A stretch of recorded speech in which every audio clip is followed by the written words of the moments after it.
Hello, nerds watching all over the internet. It is Thursday night, September 5th, and we're here for another exciting live edition of Wrestle Wrewind. Yahoo! Another exciting Thursday night to talk about all the spectacular things happening in the world of professional wrestling. We're talking matches, segments, OMG moments, moments that's gone viral, moments that's been canceled, surprise appearances from past wrestling legends, and more. And guiding you in this journey is your host. I am Jose Casabona. I am also the host, the founder, executive producer, and content manager of the Ravens Flock. And on behalf of all of us on this channel, we appreciate you tuning in tonight. And joining behind the camera is the host of the Black Files, my typewriter for Wrestle Rewind, the man who puts in the hours behind all the videos on his channel every single week. If you want to please him, make sure you get cookies and cream. He loves that shit. I do. Mr. Warner Rouse. Thank you for that fine introduction, Jose. Don't you ever forget the mister. I'm specifically partial to the Hershey's Cookies and Cream. That stuff's good. Yes, it is. That's his crack. It is my crack. It is cracking. And folks, like all our other shows, we are simulcasting on YouTube and Kick. Hit the subscribe or the follow button on the bottom right corner of your screen. Click the bell icon to enable notifications. Leave your questions and comments below. We'll answer as many as we can. And if you wish to go above and beyond to support the Ravens Flock, then you can become an Inner Flocker. For $4.99 a month, you'll have access to all the perks that comes with our membership. Juan, tell them. Well, for all the Inner Flockers we've got in our chat, and I know we have plenty, go ahead and show off those lovely membership badges and custom emojis, letting everyone know that you are here to help rescue the Ravens Flock from the clutches of late-stage capitalism to become full-time streamers. Since 2013, we've been working hard to stay strong to make your voice our mission here at the Ravens Flock, but the one thing that's standing in our way these days is the fact that we have to work a 9-to-5 job just to keep the lights on. However, there's an easy solution to this, and it involves what you guys have already been doing, which is just continuing to show your support and spread the word of the Ravens Flock. Let everyone that you know and love, and maybe even the people that you hate, know about how we've been working to spread the word in the world, and give people awareness and uplift in the world of geek culture, nerd culture, pop culture, and everything in between. And before you know it, we'll have enough subscribers and enough Inner Flockers in order for us to be able to quit our day jobs and be able to work for you and for ourselves. With your help, we can and will succeed. You also get access to members first and members only content, special discounts to our merch store, link in the description below, and you also get access to us, the Ravens Flock, your favorite Motley Crew nerds, here to make your voice our mission by providing us your thoughts, your input, your feedback, and your ideas to better shape the future of this channel to suit your tastes and needs. Hey, up in the chat, Mr. Quake and Vicente Guerrero. Hey up, gentlemen. Vicente Guerrero saying, hey, Ravens Flock, another night where it's too hot. I can almost hear Cowboy James Storm with, sorry about your damn luck. And what's his face? Mr. Quake saying he also likes cookies and cream. And hey, cookies and cream. I like cookies and cream the way Dominic loves chicken tendies and ranch. Now remember, kids, on the 25th night of Christmas, if you leave out a plate of cookies and cream Hershey's bars, the Wancho Claus will come into the window and he'll eat them. 'Tis the season to give me cookies and cream. Happy Hanukkah.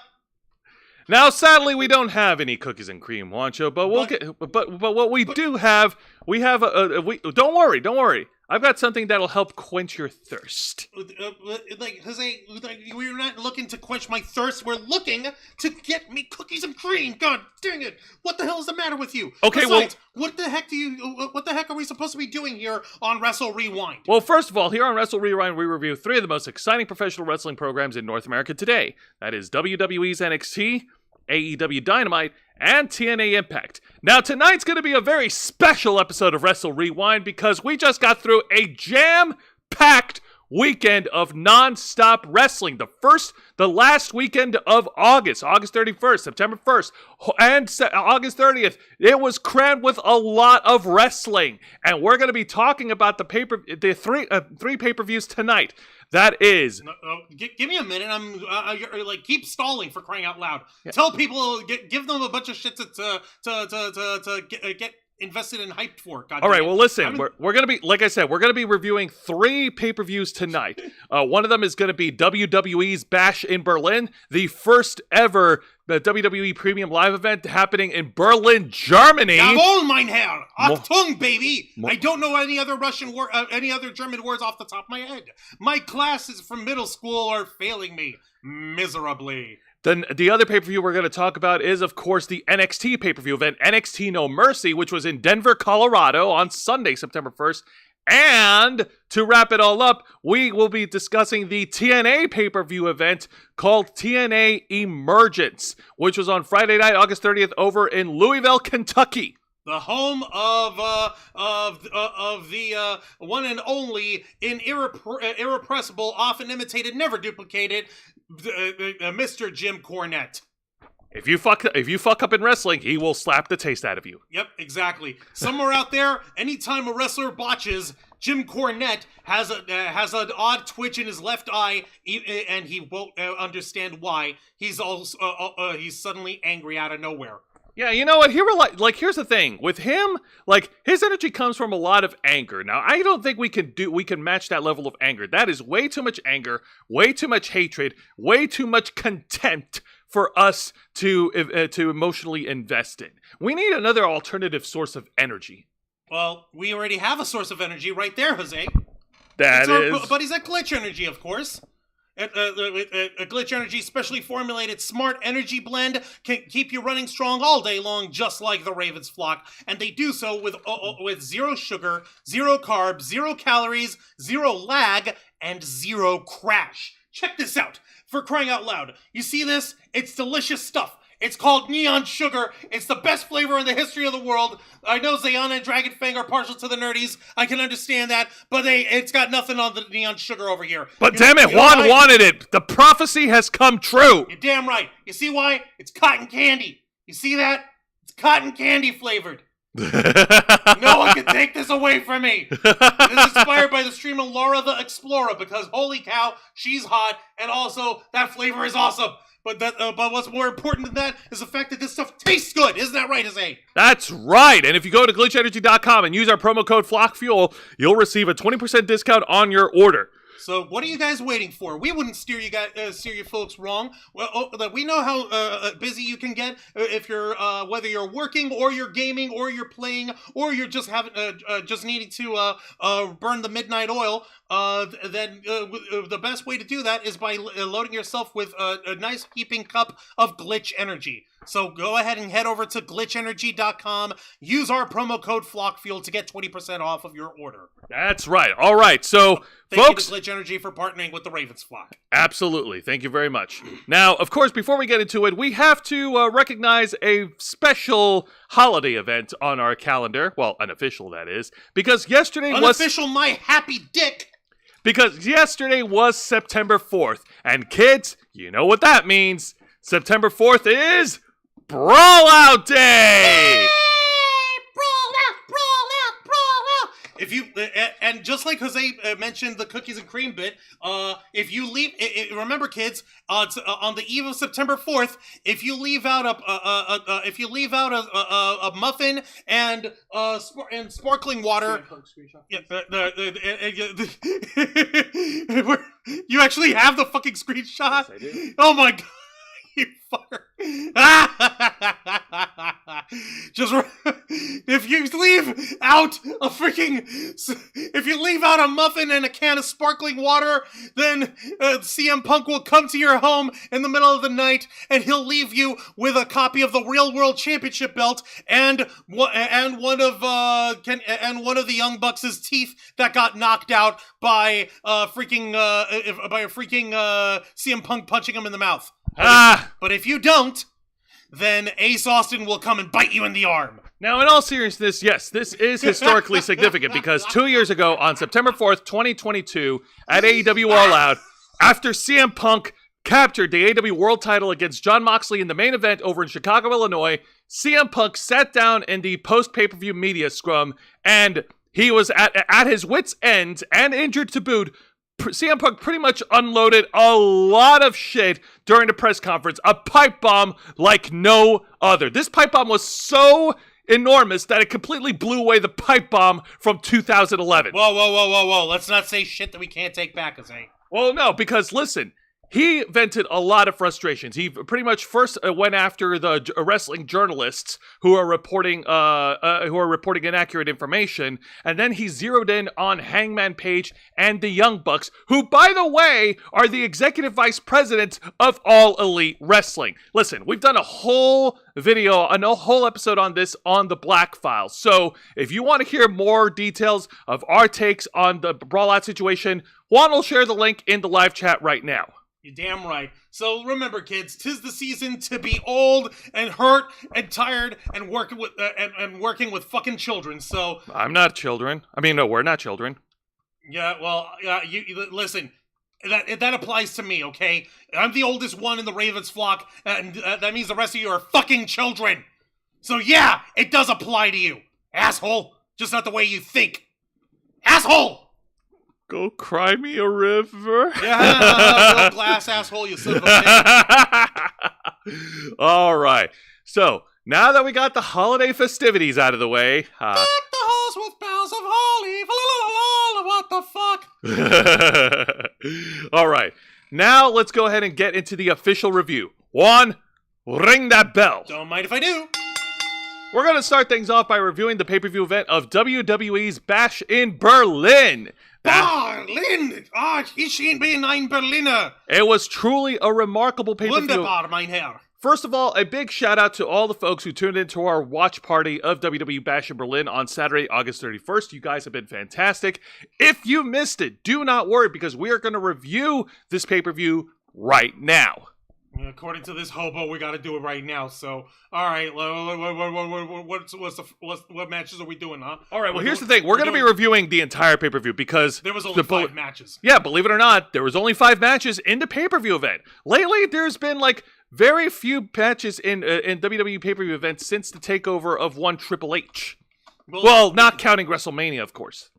Well, that's because Triple H believes in quality over quantity, unlike another promotion that had that just had an event at that held 12 matches in it over in Wembley Stadium in London. Oh, England. So we're counting dark matches. Well, no, know what you're talking about. No, that doesn't serve me. Doesn't serve me, Jose. God. All right. So let's go ahead and get to it. The first opening contest is a one-on-one match for the undisputed WWE Championship as the defending champion, the American Nightmare. Howdy! The American Nightmare, Cody Rhodes, apparently is going to get a special lawsuit with WWE because there's somebody else who has the copyright of the trademark of American Nightmare, but nobody even knew that until 5 seconds ago. But now we're coming over in here where it's going to actually be able to say a match that's very difficult and complicated in order to get into because the relationship with Kevin Owens and Cody Rhodes is getting fraud, even though we don't want it to get fraud because these guys are very good people and we want to see them all succeed. Cody Rhodes defends the undisputed WWE Championship against Kevin Owens, the knockout artist, the prize fighter, the big burly Quebecer.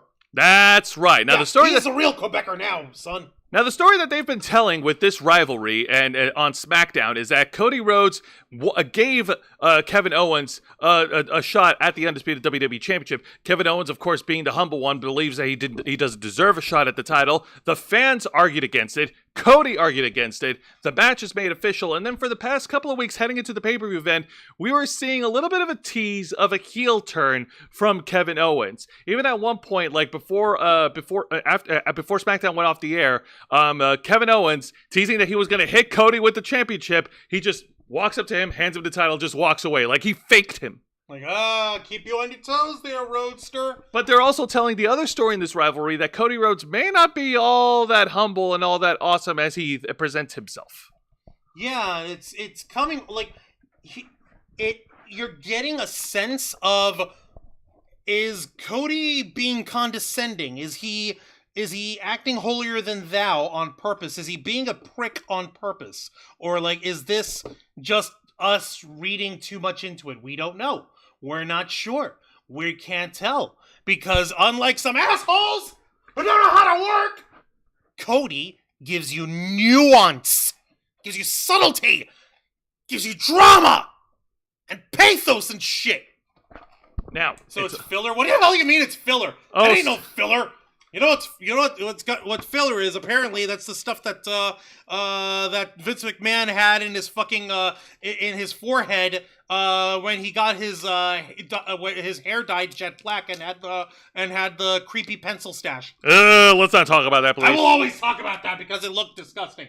Anyway, so the match starts off. It's important to note that Cody Rhodes is working with a hurt knee that he sustained on an episode of SmackDown. So that came into... But Kevin thinks he's faking it. Kevin doesn't believe that Cody would let himself go into a match with that heavy of a handicap. He doesn't think that he would let that happen. Yeah, no. For the first couple minutes of the match, they were working each other over back and forth. Kevin Owens got in a couple of early shots onto Cody Rhodes, and Cody Rhodes tried to go in for the crossroads early, but Kevin Owens was able to reverse it. And even at one point, Cody Rhodes tried to go for the Cody cutter early. Kevin Owens just catches it midair and plants it with a German suplex. My word, that was awesome. Jawohl! Achtung! Yeah. Oh yeah, no. Schadenfreude. I don't remember other German words right now. Yeah, no, Kevin Owens has put Cody Rhodes through the ringer during this match. Any opportunity that Cody gets at a comeback, like Kevin Owens just like pulls the rug from right under him. It was it was very nice, even though the match itself started in a bit of a slow pace. It felt slow to a lot of folks, but it was also methodical. It was also like that you could tell that these guys aren't just going in to do flippy moves and jump around. They're there to try and outwit the other guy. Exactly. Now we also get some other brilliant spots in this match. Kevin Owens hits a freaking fireman carry neck breaker drop onto the patella because that was brutal. That was awesome. Ow. Yeah, that was that one move I pointed out to you that you were weirded out about. Remember? You're right. Yeah, no. Cody was able to get a comeback. He hits his patented power slam, and then Cody starts firing up, and then Cody finally hits the Cody cutter onto Kevin Owens. Then afterwards, he tries to go in for the crossroads, and nope. Then Kevin Owens reverses it. Kevin Owens plants him with the pop-up power bomb, but Cody kicks out after 2, and then the action spills over at ringside because Cody Rhodes hurt his knee. And then Kevin Owens rushes over to ringside, and he's trying to check on Cody, see if he's okay, if he's hurt. And then Cody's yelling back saying, "I'm doing fine, I'm all right." And so Kevin Owens, he just freaking kicks the leg from right under Cody. He's like, "Okay, you all right? All right, fine, fuck it." Yeah, he kicks the leg right under Cody, and then he was pondering for a moment if he was going to hit Cody with the apron powerbomb because that's what villain Kevin Owens would do, and he was struggling with his conscience, and he just couldn't do it. And then either Michael Cole or Corey Graves said something on commentary, and then it wasn't Corey Graves. It was Michael Cole and Wade Barrett. Michael Cole and Wade Barrett. I think one of them said something on commentary, and then Kevin Owens shouted at them, like, you saw it, right? Like, he was trying to say, like, shut up, or... He did. That was fun. Oh, funny as hell. Yeah. Then afterwards, Kevin Owens gets back into the ring, and then Cody Rhodes tries to go for the Crossroads Trinity. Kevin Owens reverses the third Crossroads, turns it into a stunner, but Cody Rhodes was able to kick out after 2. And in the final moments of the match, Kevin Owens goes to the top rope. He goes for a Swanton Bomb. It connects, but Cody gets the knees up in time, and Cody finally hits the third Crossroads to pin and retain. Your winner, and still the undisputed WWE Champion, Cody wasn't over here with Kevin Owens. They had to fight in Berlin, Germany, but and we're really trying to find and understand it. Really, at the end of the day, they actually went ahead and shook hands and actually congratulated each other, even though there wasn't any hard feelings. They was trying really hard to make sure that there wasn't any hard feelings afterwards. Cody Rhodes. That's right. Everything that Juan said, by the way, in fast motion was true. After the match, yeah, they shook. Wait, you can understand the crazy babbling shit that I spit out at 1,000,000 miles a minute? Juancho, you've been doing this babbling shit for 5 years. I learned real quick. Okay, I'm a fast learner. Could have fooled me. So yeah, Kevin Owens and Cody, they put on a great match. Of course, Kevin Owens was a little reserved in his humbleness, and yeah, that's pretty much where it ends. There was no heel turn. There was no post-match beatdown. That just happened. It was very sportsmanly of the two. That was very sportsmanly of the two. Like, And it kind of left me wanting for more. I actually want to tune into SmackDown to see if a heel turn is going to happen because they've been teasing us. They've been teasing us for weeks. And Kevin Owens, while he makes a good baby face, but he is so much better as a bad guy. If you look at his past work from 2014 to present day as a bad guy, he's a prick. He's so much of a prick, he could give CM Punk a run for his money. I don't know. I mean, we haven't had heel Punk and heel Owens cross paths yet. I don't know if they ever will. But we're getting there. We're going to get there. It might happen. Now. Oh, Vicente. I was double checking in the chat over here. I may give Mr. Quake, I may give Dominic some chicken sandwich with ranch and bacon. Oh, yeah, that would be nice. That'd be cool. Let's see. Vicente Guerrero is saying, okay, tons of cookies and cream for a week, but Jose and Juan have to give positive reviews to Young Bucks matches for 1 week. So, Juan, you feel like doing a positive review? Oh! Sorry, my integrity ain't for sale, Vicente. You can tempt me all you want, but goddamn. But Juancho. What? A lifetime supply. Think about it. Motherfucker, I know Vicente ain't got no love. Don't try to hustle me. Don't try to out-hustle a hustler. You try getting as amped up as Cornette and say goodbye to the blood vessels in your eyes. I don't even have any blood vessel in my eyes. That's why my eyes are so white. Yeah, and then he talked with Vicente Guerrero. I mean, with Mr. Quake. Yep. That Ace Steel doing the bit and hair pull, and the Peaceful Omega who was trying to get Larry the Dog out of the room. Right? See, we can't fault Kenny Omega. He tried to save the dog. Kenny was trying to save Larry the Dog. Yeah. God damn. Cody's injury prone. Cody is very passionate. Bad News Barrett. Yeah. Joe Corey is the future. He's got some smoothing out to do, but it'll be okay. He kind of reminds me of Mauro Ronaldo from NXT. Oh man, wouldn't it be awesome if we got Mauro Ronaldo back? I know, right? Mamma mia! Cody had to hit KO 3 times with his finish. That's a great sign of respect for Kevin Owens. Yeah, it is. Yeah, damn right it is. All right, now let's move on to the next match, and I'm not going to lie to you, this one was kind of underwhelming for us. The WWE Women's Tag Team titles on the line as the defending champions, the Unholy Union of Alba Fire and Isla Dawn, defends against Bianca Belair and Jade Cargill. Oh God, yes, the muscle mommies of beautiful black excellence over here against the evil witchy Scottish women here. Yay! I noticed that Isla Dawn is being a little bit prissier than Alba Fire lately. I noticed that. She can be prissy all she wants. Yeah, we've got a type. Anyway. Yes. That being said, the Bianca Belair and Jade Cargill have a case in this match because they weren't the ones who were pinned during the triple threat tag team match at Clash at the Castle Scotland, which we did a live watch party here on this channel, by the way. Yes. So that being said, like I said, this match was pretty underwhelming for a couple of reasons. I'll talk about. Tell me if you heard this one before, folks. So, we start the match off with Bianca in the ring. Bianca's trying like crazy to get to Jade for the tag, but the other tag team keeps pulling Bianca away. Bianca tries her dead level best to hold up on her own, but it looks like she's losing her fire. The other team is trying to pull every dirty trick in the book to keep Bianca Belair away.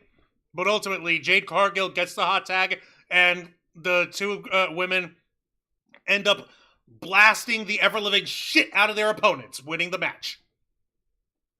Have you heard this one before? I've heard this one before. Because I feel like we've heard this one before. We've heard this one before. Bianca Belair, once again, taking a lot of offense during this match. And anytime there was a moment where she almost got the hot tag on Jade Cargill because Jade Cargill, she was only in the ring for a few times.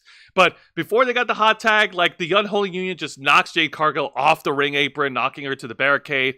And then when Bianca finally gets the hot tag, Bianca Belair, she's in there like a ball of fire. And there was moments of a miscalculation between Alba Fire and Isla Dawn during the match. And of course, in the end, Bianca Belair and Jade Cargill, they hit their finishing move, which is like a DDT turned into the Jaded to pin and win. Your winners and new WWE Women's Tag Team Champions, Bianca Belair and Jade Cargill. Okay, yeah, it's not as if we don't see what's happening. We do. We understand.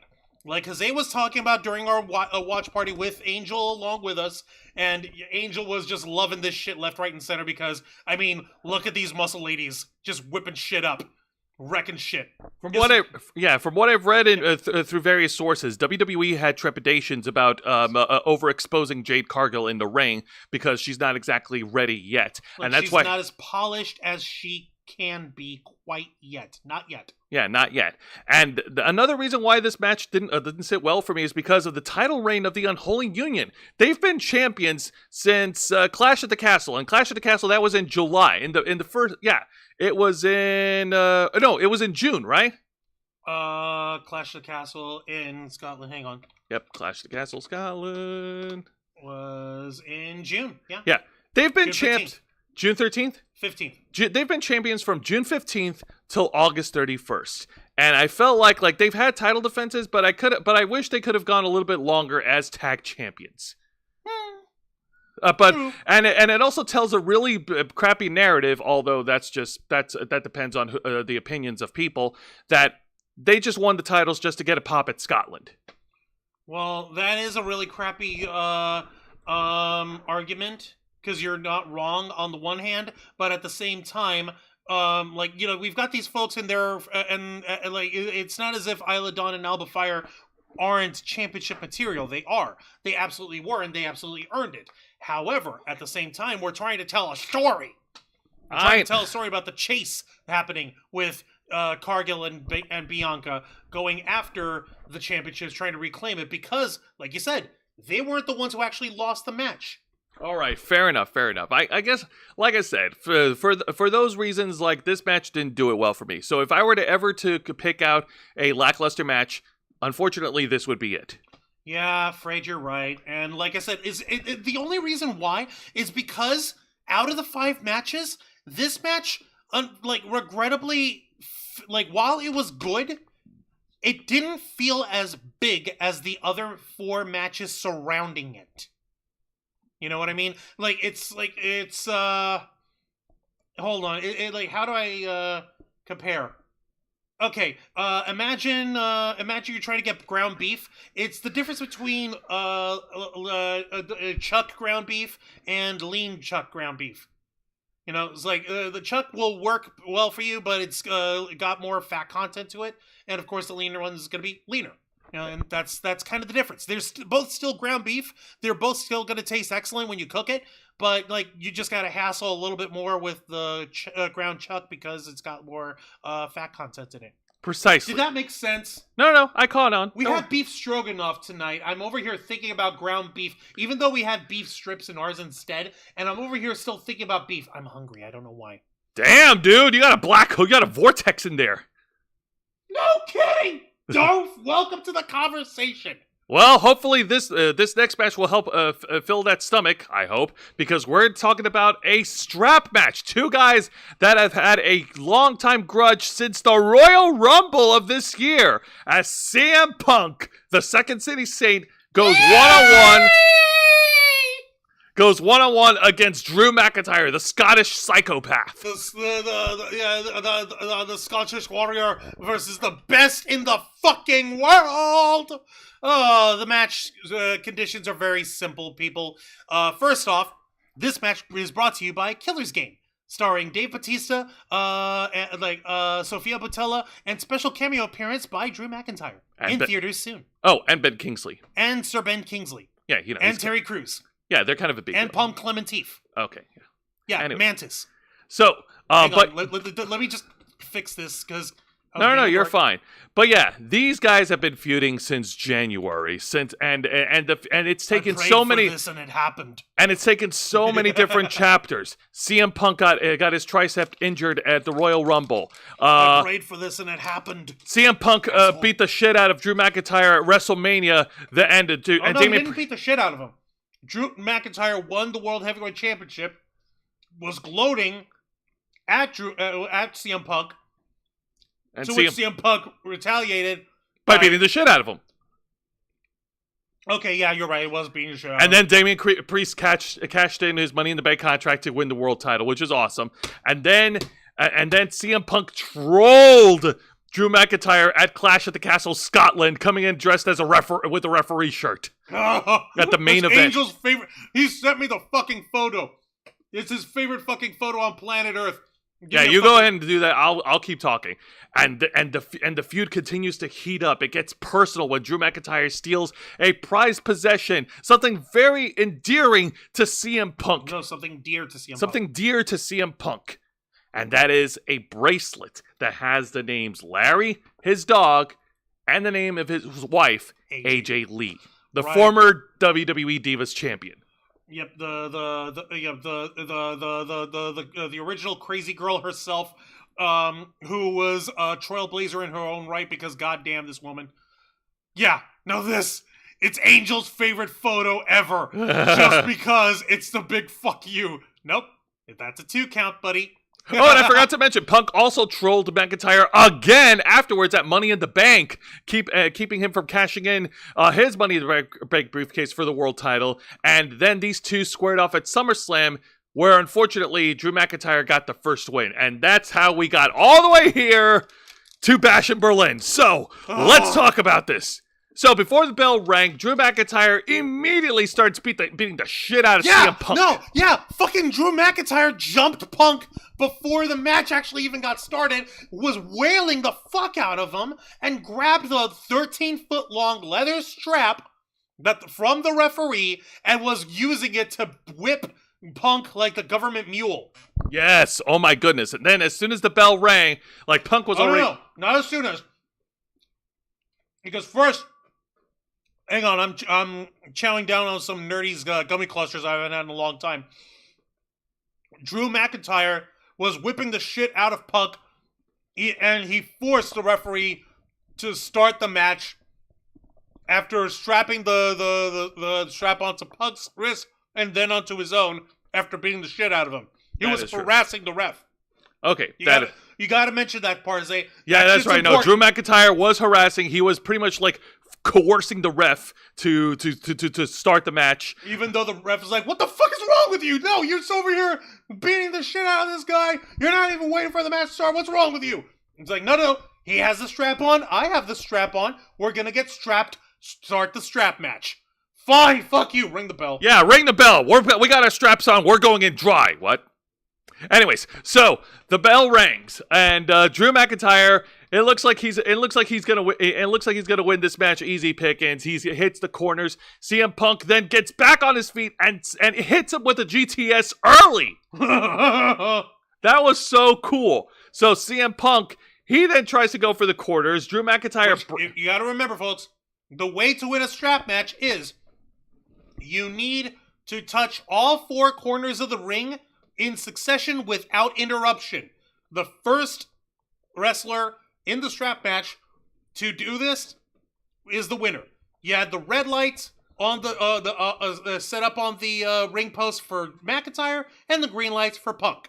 Yep. Okay. And if you get knocked down at any point while you're trying to hit the corners, everything resets. You got all that? Pretty much. All right, so getting back to it. So Punk tried to hit all 4 of the corners. Drew McIntyre got back on his feet, and these two just started beating the shit out of each other. Like McIntyre has been whipping the hell out of Punk with the strap. Yeah, I know. And then their action spilled over at ringside. And help me out here because we saw this both. CM Punk, how did he get busted open again? Tell us one. How did Punk get busted open? Fuck, I don't remember. Because I think it was a Claymore at ringside? Yeah, no, yes, it was. It was a fucking stiff-ass Claymore. Oh. The ring. Oh, fuck. You dickhead. And we were over here like, you son of a bitch. You busted open Punk. He's bleeding buckets. My God, you sinister SOB. How dare you? How could you do this to McIntyre? Exactly. And then either McIntyre or Punk, one of the two, they set up a table over at ringside to use later. Remember the table. It is important. McIntyre rolls Punk back into the ring, and he hoists Punk over his shoulders. And then he goes, and in this incredible moment of trolling in pro wrestling, Drew McIntyre goes for the corners, and he tags it. However, because he doesn't have eyes in the back of his head, he's a Scottish warrior, not a freaking alien or whatever. Yeah, because he has Punk hoisted over his shoulder. Remember that. Yeah, Punk hoisted over his shoulder. With his back turned, CM Punk was tagging the corners and trolling McIntyre. And so McIntyre was none the wiser. Mm-hmm.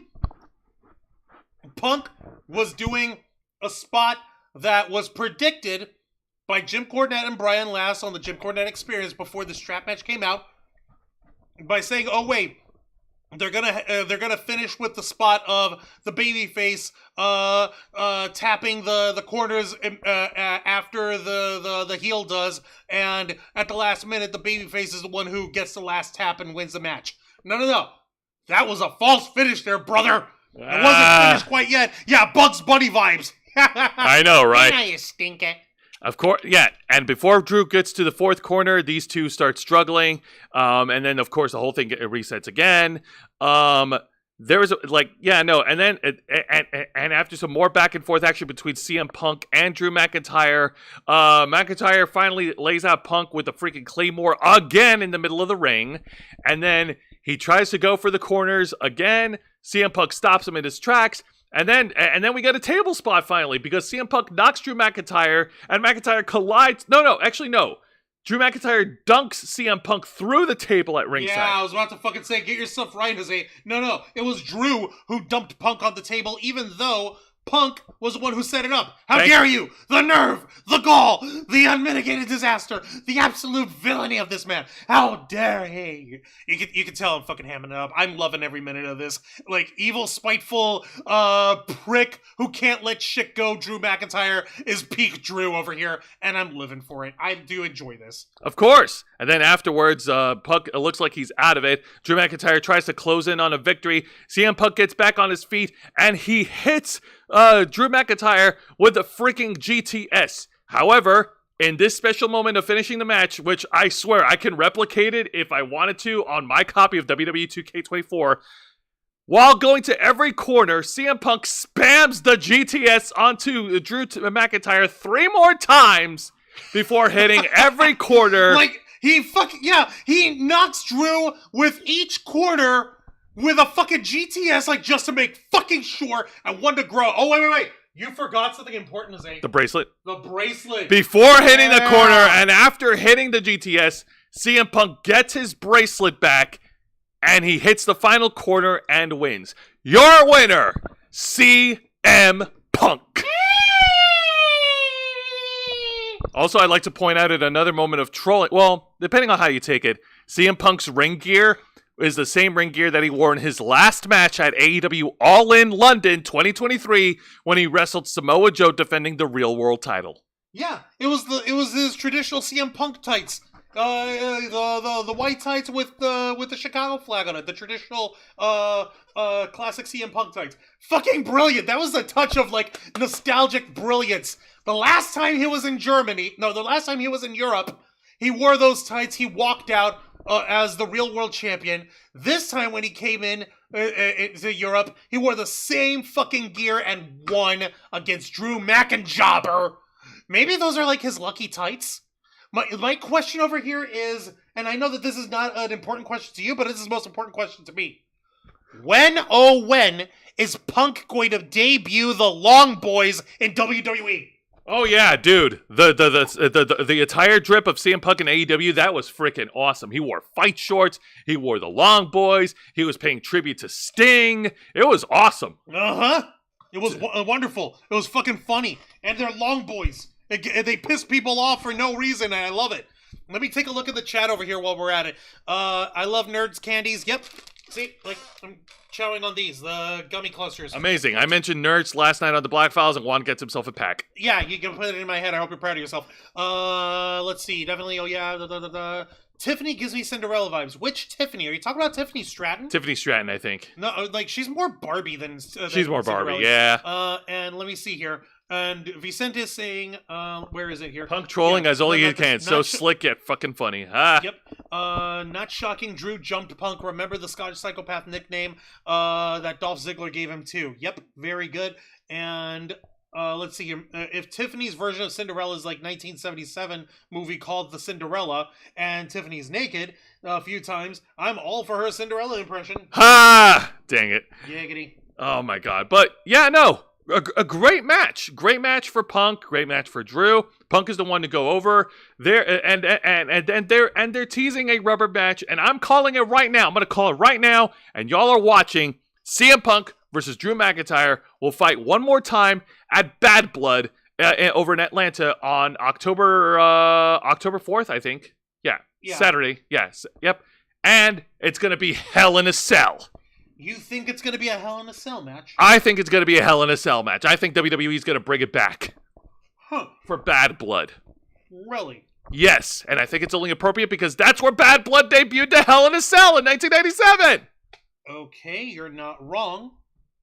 All right, but that's just me. Anyways, let's go ahead and move on to the fourth match of the pay-per-view event, and we have another tag match player. Holla, holla. Of the mixed variety. Giggity holla. Ha. And oh, God. That's right. The Judgment Day have split off into two. There is, we're talking about jealousy, infidelity, and lots of hot girls beating the shit out of each other. Also, Carlito for some reason. That's right. A mixed tag team match is next as the Judgment Day, represented by the Women's World Champion Liv Morgan and Dirty Dominic Mysterio, versus the Terror Twins of Rhea Ripley and Damian Priest. The Eradicator and the Archer of Infamy versus the Dirty Sanchez motherfucker here and Little Miss Liv here. That hoe! That hoe over there. She belonged to the streets. Yeah! Yo, y'all are in Germany over here, right? Amsterdam's just a couple blocks away up in here, and all you gotta do is call the Godfather, and he'll hook you up with the red light district. Oh, snap. That's where fucking Liv belongs, up in there. Up in the train. This storyline has been I know, sue me. No, this storyline has been entertaining as fuck. Liv Morgan on her revenge tour, threatening to take away everything that Rhea Ripley has. She dethroned Rhea Ripley. No, she didn't dethrone Rhea Ripley after vacating the Women's World title. Things haven't been the same in the Judgment Day. Liv Morgan has been planting her seeds of dissent in the Judgment Day by first working her way through Dirty Dom's arms. Giggity. Yep. And then it caused a lot of tension between Damian Priest, Finn Balor, JD McDonough, Carlito, and everything all came to a head. Carlito for some reason. And everything came to a head at SummerSlam.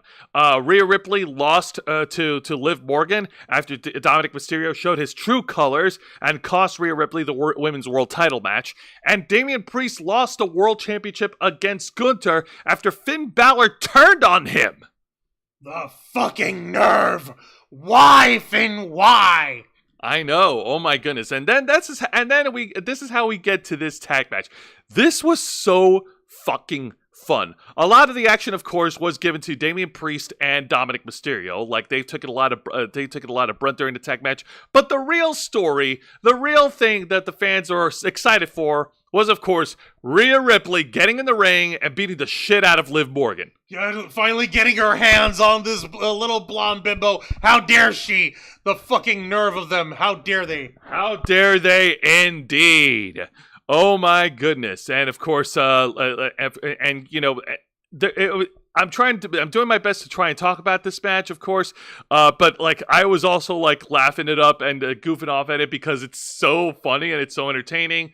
Especially any time that you get Dominic in the ring, because when you've got Dominic, he's going to be flip-flopping and flying for Damian, tossing him like a rag doll. And anytime Rhea even hints at being in the ring at the same time as him, he's hightailing it like a fucking little pansy, namby-pamby sancy pants. Exactly. And of course, near the end, later in the match, we got an interference, of course, from the Judgment Day. We got JD McDonough and Finn Balor trying to screw over the Terror Twins, but of course, Rhea Ripley and Damian Priest were having none of that shit, knocking out. Rhea Ripley was there too for some reason. Yes. Rhea in threes. Rhea Ripley knocks out Jaden McDonough by the ring apron. Damian Priest knocks down Finn Balor, who tried to make his way into the ring, because fuck him. And then Rhea Ripley finally gets her hands on Dirty Dom. Like, first, she locks Dirty Dom, her head in between her thighs, like she did 2 years ago. Uh-huh. It should have been me! It should have been me! God damn it. Yep. Wait, do we have that gift? I think we do. Give me a minute. You can try. I mean, maybe you can try and find it. I don't know. No, I don't have the gift. No, it's all right.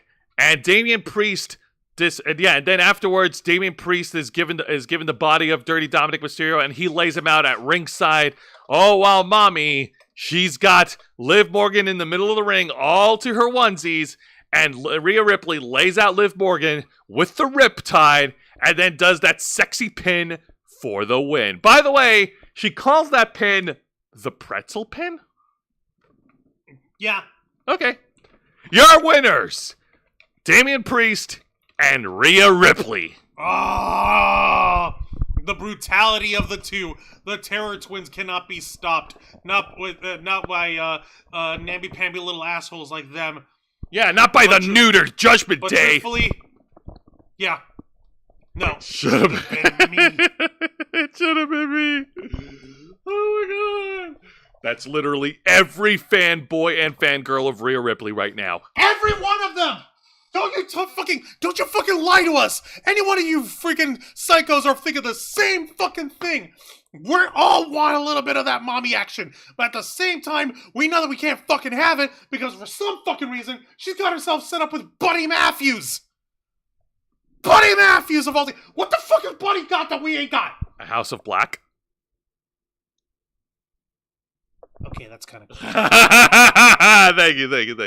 I live to entertain. Anyways. And now let's get to the main event of WWE's Bash in Berlin. And Achtung, baby? Achtung indeed. The World Heavyweight title is on the line as the Ring General Gunther!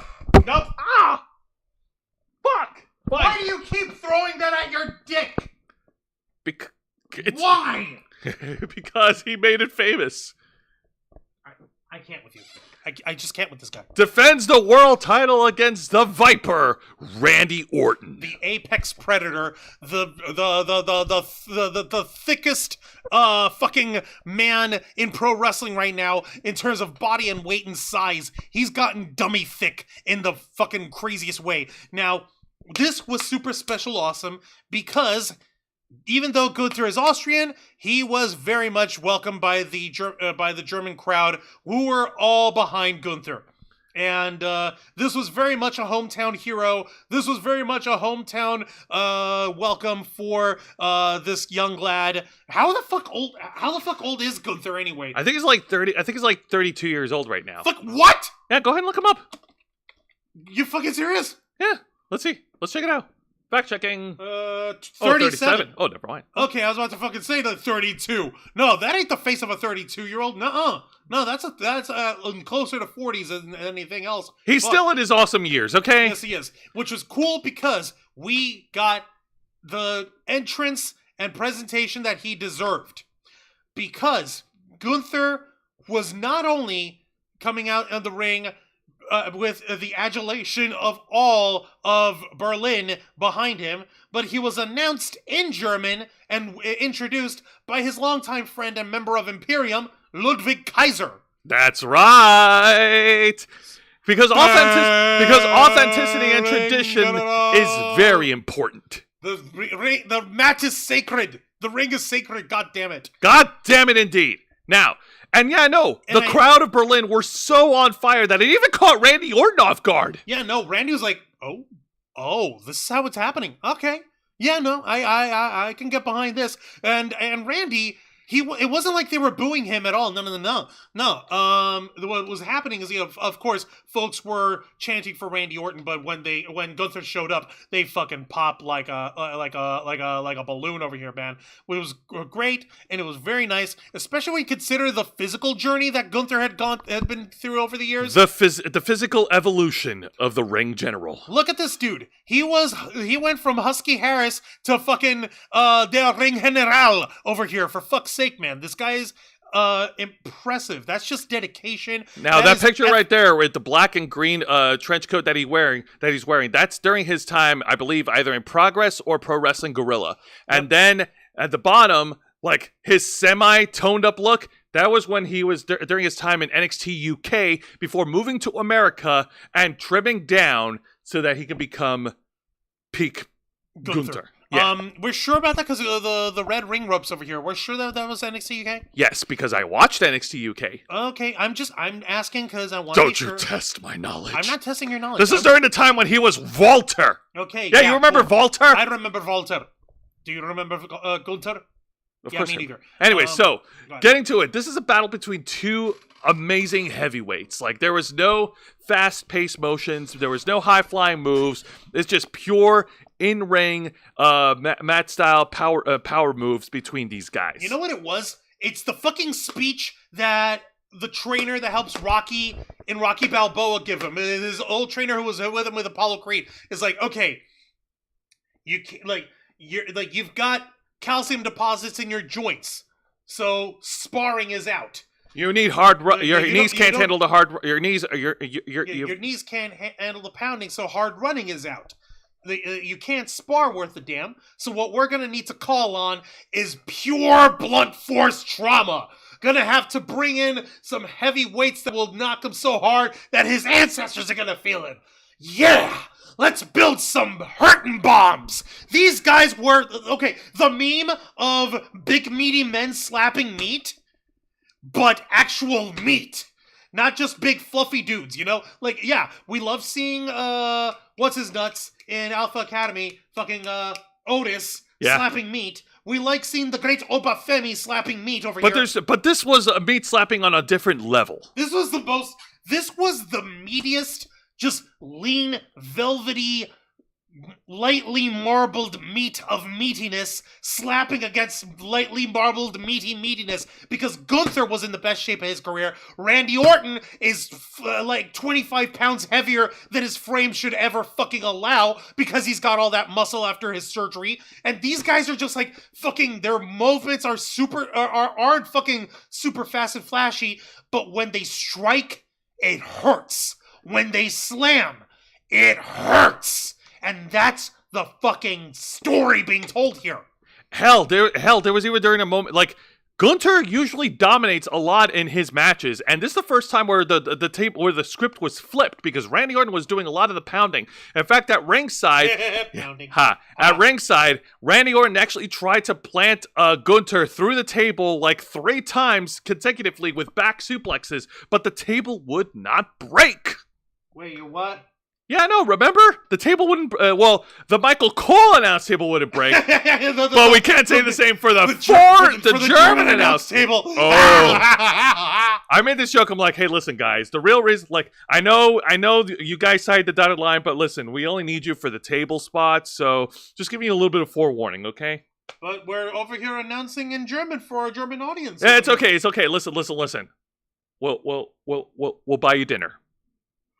We'll buy you dinner, and but that's what you told the guys over in Scotland, and they never got their money. They never got their food. Okay, well, they were being disrespectful, but we know you German guys are cool, right? Cool. Yeah. So, anyways, let me see here. Mr. Quigg is like, I cringed through it. Through the pace of the match. Was it just too slow for you, buddy? Was it just too meaty? Was it too beefy? Too strunk? Was their numbers too big? That sounds like a personal problem, pal. But anyways, getting back to the match, of course, the action goes back into the ring. Gunther then flips the script on Randy Orton, hits him with a devastating chop on the chest. Ouch. Oh, we felt it. We felt it indeed. And then Gunther hits his trademark moves. He hits his freaking like clothesline, his lariat, knocking down Randy Orton, but only able to get a 2 count. Hits a lot of his power moves, his shotgun drop kick, and he tries to go in for a top rope splash. There was even a couple of times where Randy Orton tried to go for the RKO, but Gunther was able to get out of the way. And then we go right back to the foreign announce table where Randy Orton sets up, like, he disassembles the steel steps on outside of the ring, and then he reassembles the steel steps right next to the announce table, and then he finally sets it up, and help me out here. Like, what did Randy Orton do on to crash Gunther through the announce table? Yeah, I think it was an RKO. He hits an RKO through the announce table, crashing Gunther through it, and it was amazing. It was fucking wild. Everyone was on their fucking seat, on their fucking feet. It was nice. It was cool. And we were here for it because it was just the energy of the audience. We saw that folks were saying like, God, Gunther's so boring because the moves are so slow. No, it's because he's fucking methodical. The whole point of Gunther is that he's like super serious. He's not a big flashy flipper. He's a guy who's going to go in and he's going to defeat you. He's going to pound you into the ground. He's going to destroy you. Achtung, baby. All that shit. I don't fucking know. Pretty much. And then then Randy Orton tries to roll Gunther back into the ring, but Gunther was able to kick out after 2. And then Randy Orton tries to power up and he's coiled up, ready to hit another RKO. Gunther was able to counter, slamming Randy Orton back first in the middle of the ring, and Randy Orton felt it because, the surgically repaired lower back. Yeah. He was selling it.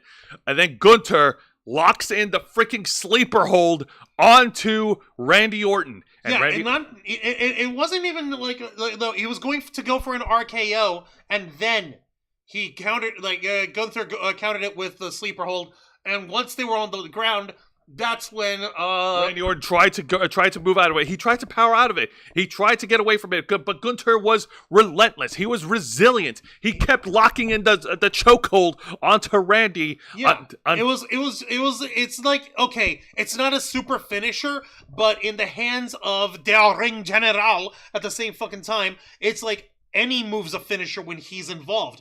And it's because it wasn't just a regular sleeper, he cinched his legs around Randy's waist, so he was fucking squeezing for dear life. It's where you got your legs around the waist, and if you actually not around the waist, around the midsection. The midsection that cuts out air as well. From the diaphragm, exactly. So you got that, squeezing out the air, then choking him out of the head.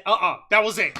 That was all she wrote. That's right. And that's when Randy Orton passed out in the middle of the ring, giving Gunther the win. Your winner by technical submission and still the World Heavyweight Champion, the Ring General, Gunther. You better not chuck yourself in the nuts. Thank you, Pavlov. Jeez. Christ. Yeah, no worries. So yeah, Gunther definitely deserves a... win. You idiot! No, it's okay. I didn't hit my nuts this time.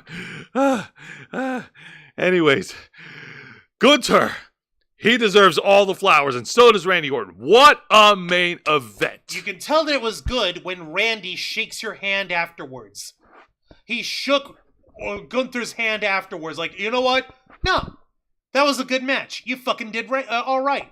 That was excellent. And while we were finishing up on the watch party, we were even going okay, so I guess that's that. We saw that, oh wait, they as they went to the post-show commentary, the ring announcer had actually called in, and Gunther addressed the audience in the arena. In German, of course. Yeah, in German. So basically he was saying hey, I'm very proud to be performing in front of my people, my family, my friends, all my loved ones, and being able to perform here in Berlin, and to be able to come in and leave as your World Heavyweight Champion. Thank you very much. This was truly amazing. Truly an amazing match, an amazing moment, and a piece of memory that Gunther will never, ever forget. Very nice. We're happy for you, Gunther. All right. Now let's go ahead and shift gears over to NXT's No Mercy. Diggity dog. No. We already did that gag last year. We can't bring it back. Come on, man. Diggity dog. I know.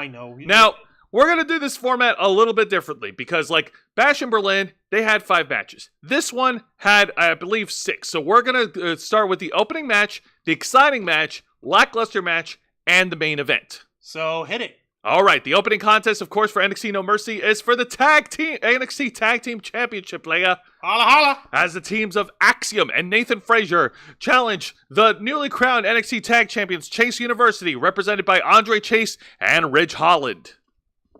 Yeah. So Fraxium versus Chase U. Fraxium versus Chase U. I like that, Fraxium. Yeah, I know I'm not the only one who called them Fraxium. No. I heard it from somewhere. No, you're good. Look, 2000s nostalgia, probably. Let me see here. So many table spots with Randy versus Gunther. It's like WWE was doing another ECW clone moment. Ha. But in German. Anyways. Oh, the holla holla player. Yep. I mean, dude, look who you're dealing with. You're dealing with the Ravens flock. We're fucking nerds. We love being able to do these sort of silly callbacks, and we do this stuff for the fun of it. I mean, if we're not just here to talk about these matches, we're here to entertain and to give y'all something fun to listen to and to watch all at the same time. So yeah, damn right. Anytime we've got a tag match player, holla holla, holla holla. All right, so getting back to the tag match, of course. Now this tag match was definitely a lot better than what they had on NXT. Oh, you called them Fraxium. Sorry, yeah, it was you, Mr. Quake. Yeah, you're right. Thank you. Go ahead. No, this tag match was definitely a little bit better than what they had on NXT a couple of weeks ago. Of course, Axiom and Nathan Frazier using their speed, agility, and high-flying quickness to overwhelm Ridge Holland. Ridge Holland, of course, is the powerhouse of Chase University at the moment. Uh-huh. Yeah, I know. Lots of back and forth action between the teams. They weren't telling any story of any type of like dissension within Chase University, which I'm going to get to a little bit later. Of course not, Jose. You can trust Ridge Holland. Yeah. He's not dangerous at all. He will never do anything to hurt you. Anyways, so yeah, lots of cool spots during this match. Of course, we got a superplex spot from I believe it was Ridge Holland onto one of the tag partners, and then of course we got like suicide dives from Axiom and Nathan Frazier, respectively. Also, Riley Osborne, Duke Hudson, and Thea Hale were at ringside to support Chase University. Yay! The whole team! Hooray!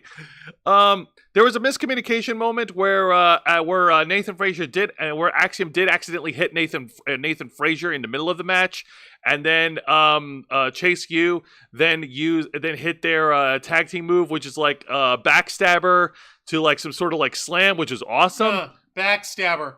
That sounds almost a little too ominous, don't you think? Ha! But of course, the superhero tag team were able to kick out afterwards. And then at the end of it all, Ridge Holland was taken out at ringside. Nathan Frazier was left in the ring with Andre Chase. Nathan Frazier and Axiom hit their tag team finishing move to pin and win. Your winners and new NXT Tag Team Champions, Fraxium. Nathan Frazier and Axiom. Yep. And this was clearly not Chase U's night, unfortunately. No, it wasn't. And then, the rest of Chase U then rallied back into the ring. And they were sharing their woes. They were feeling sad. But, well, no, not Ridge Holland. He was not feeling sad. He was feeling mad. So he beat the shit out of every person in Chase U. I'll say for Thea Hale. Every guy in Chase U. Thea Hale was just watching on in horror, like, what are you doing? And then Ridge Holland gets over to the top of the announce table, right in front of Booker T and Vic Joseph, and then he hits the rampage on Andre Chase onto the announce table. The table doesn't break, but the damage has been done. Ridge Holland, that big beefy bastard, has turned his back on Chase University.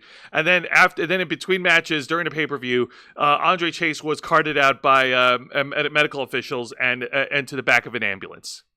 Okay, so let me get this straight. One, you were...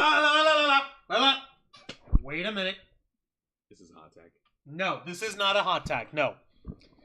So let's get this straight. Ridge Holland. Yes, you take a drink. Ridge Holland. The motherfucker who cost us Big E. Who's a dangerous fucking moron. Who I never trusted no matter how bad everyone wants you to believe in him.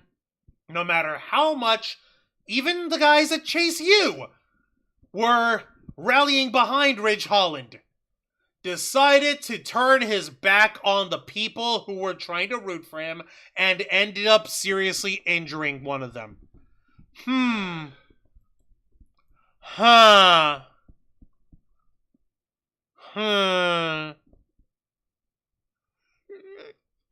it! Yeah. All right, guess what? Yeah! You were right. Yeah! Called it! You were right. I was right! Yes, I fucking was! Fuck you, Ridge Holland. All right. Misunderstood. No, fuck you, misunderstood monster. My happy, fat, limp dick he is. He's not misunderstood. He's a fucking asshole. If he's a fucking idiot and asshole who cost us Biggie, and now he's cost us Andre Chase. Fuck you! I ain't never letting him live it down. Fuck you, Ridge Holland, up the ass with a rusty metal dildo. I fucking called it. Okay, then let's go ahead and move on. Move on. Now we're gonna move wipe on. the stain of despair out of your fucking mouth there while you're at it. Rinse it down. Chuck down some more of your water. Quit being a dick. No, Never. All right, let's get to the exciting match of the night, and this is a one-on-one contest for the NXT North American Championship as the ruler, the conqueror, the bringer of war, the destroyer, the mountain you cannot climb, Obafemi. The great Obafemi defends the North American Championship against Tony D'Angelo, the Gabagouli, the Don Italiano, of NXT, the Don of NXT, the Paisano from Chicago. Boppity poopy, beepity poopity pop, beepity poppity poopity pop, boppity poopy. This will never not be funny to me. I know. Horrible stereotypes. Horrible stereotypes. Horrible indeed. All right. So this was another big guy meaty match between Obafemi and Tony D'Angelo. Big meaty men slapping meat. Absolutely. No, Tony D'Angelo, he's no slouch. He may be the Don, but he's got some real in-ring like prowess to show off against Obafemi. And he put Obafemi through the ringer. Like he put him to work. Like there was, there was really cool moments in there. I just wish Juan was there with me to watch it with me if it wasn't caught up with cooking it the whole time. But no, this was such a solid one-on-one match. Of course, the entire D'Angelo family was at ringside to support the Don. You got Luca Crucifino, Stax Lorenzo, and Adriano Rizzo at ringside. God, that name. Tony D'Angelo was pretty much got the early advantage over Obafemi with a lot of takedowns, lots of power slams onto Obafemi, trying to knock the giant off his perch. Of course, Obafemi had, and then there was a moment during the match where Obafemi whipped Tony D'Angelo against the ring ropes, and then Obafemi hits Tony D'Angelo with a knee to the gut, and it looks like it may have rung his bell, like Tony D'Angelo wasn't the same. It looked like he was wrestling with a concussion or something must have happened. I don't know if the knee was stiff. I'm not sure what happened, but like that completely changed the tone of the match. Yeah, that did come off a little odd, didn't it? It really did. And then from there on, it was Obafemi's game. The ruler is going back on top. No one can destroy him. Yeah, that's right. So Obafemi continued the punishment onto Tony D'Angelo, and it was really really rough for Tony D to try to fire back. And then after some more back and forth action, Tony D'Angelo tried to keep up the fight, the good fight. The action spills over at ringside, and Luca Crucifino had the freaking crowbar in hand, and Obafemi caught Luca Crucifino, thinking like, "Hey, what are you doing with that?" And then he grabs the crowbar, and it looks like and he nails Luca Crucifino on the head with it, and it looks like he's gonna nail Tony D'Angelo, but then Stax takes away the crowbar from Obafemi, and then Tony D'Angelo tries to go back to work. Tony D'Angelo brings Obafemi back into the ring. Tony D'Angelo hits that one-arm spine buster. Obafemi was able to kick out after that, and then Obafemi, to put this guy down, to put the Don down, he hit not one, but two pop-up power bombs onto the Don to pin and retain. Your winner, and still the NXT North American Champion, the Great Obafemi. God, who the hell's gonna dethrone this gigantic monster of a man? Who? I know, is there anyone who could stop him? I don't fucking know. You would tell me. Well, obviously not right now. All right. And speaking of unstoppable champions, now we're going to discuss this. Now, I'm going to add a little caveat to this. Yeah, this is the lackluster match for me, but with a surprise post-match debut. Let's get into it. The lackluster match for me, in my opinion, was the one-on-one match for the NXT Women's Championship as the Prodigy, Roxanne Perez, defends the title against Jada Parker. All right, so this one was being built up pretty hot. Of course, Jada Parker is like, no, I'm not going to let you scare me. I will whip you 5 ways to Sunday. I don't care if you're this prodigy, that you're this unstoppable little crazy girl, Roxanne Perez. We've seen crazy girls. I'll whip your ass. I don't give a damn. Yeah, this rivalry only had 2 weeks of build ever since Jada Parker won the number 1 contenders match on NXT. And yeah, in their sit-down interview, Jada Parker slapped the taste out of Roxanne Perez. And this is how we got to this match. Jada Parker, of course, is a ball of fire at the beginning. She dominates against the Prodigy, against Roxanne Perez, and she's just pretty much on fire until at one point during the match, Roxanne Perez. Is everything okay? I need a minute. Okay, You keep going. Yeah, no. So Roxanne Perez then, using her old-fashioned chicanery, knocks Jada Parker off the ring apron at ringside. Okay. Yeah, and then she slams Jada Parker rib first onto the steel steps, and Roxanne Perez was able to turn the match into her favor. Oh, God, this dirty little brat. This son of a bitch, this biatch, how dare she?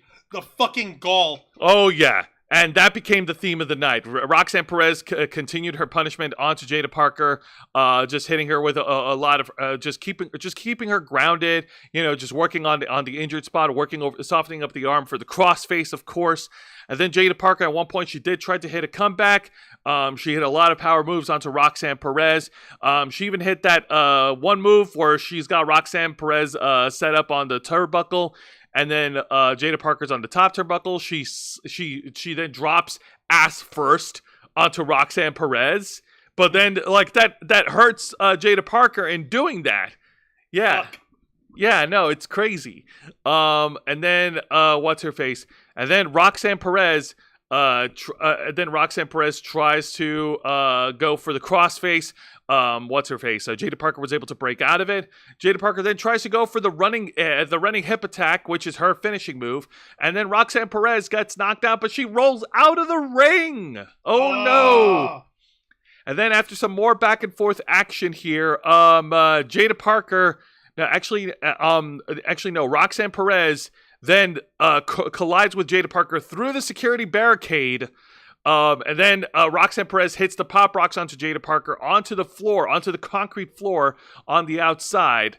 And then Roxanne Perez rolls Jada Parker back into the ring, hits another pop rocks to pin and retain. Your winner, and still the NXT Women's Champion, Roxanne Perez. God damn, this dirty little brat. She's not over here being a prodigy. She's being a rotten little cheater, a little scamp. The nerve, the fucking unmitigated gall in this child. How fucking dare she? Her father, CM Punk, would be very disappointed in her. Actually, CM Punk might be proud. Dick. That being said, I did call this, didn't I? I did say that this is nothing that Jada Parker wasn't going to win. Like they're saving Roxanne Perez for a bigger payoff. And speaking of bigger payoffs, after the match, we finally get the official WWE NXT debut of the former New Japan Pro Wrestling Strong Women's Champion, Julia. Holy shit. Everyone lost their fucking minds. It was fucking incredible, and I was living for it. I was fucking loving it. And the best part about it is that it wasn't just Julia showing up in Denver, Colorado, but she showed up strictly to square off face to face with Roxy over here. Pop Rock's dealing with the strong style woman herself, an innovator in New Japan Pro Wrestling herself. Motherfucking Julia up in this bitch. Now, their match is already set. Their match is already set. Julia will face Roxanne Perez for the NXT Women's title on the, let me take a look at my calendar. Calendar time. Just real quick, guys. It's calendar time. Calendar time for Buddy. All right, calendar. What is it? Oh, yes. Julia will challenge Roxanne Perez for the NXT Women's title on the October 1st edition of NXT when they make their debut on the CW channel, and they're going to be live in Chicago, Illinois. Yee-hoo! Oh my God, people. Y'all Chicagoans are getting spoiled, motherfuckers. How fucking dare you? How fucking dare you? And there's also a certain Second City Saint that's gonna show up in Chicago. Right? Just saying.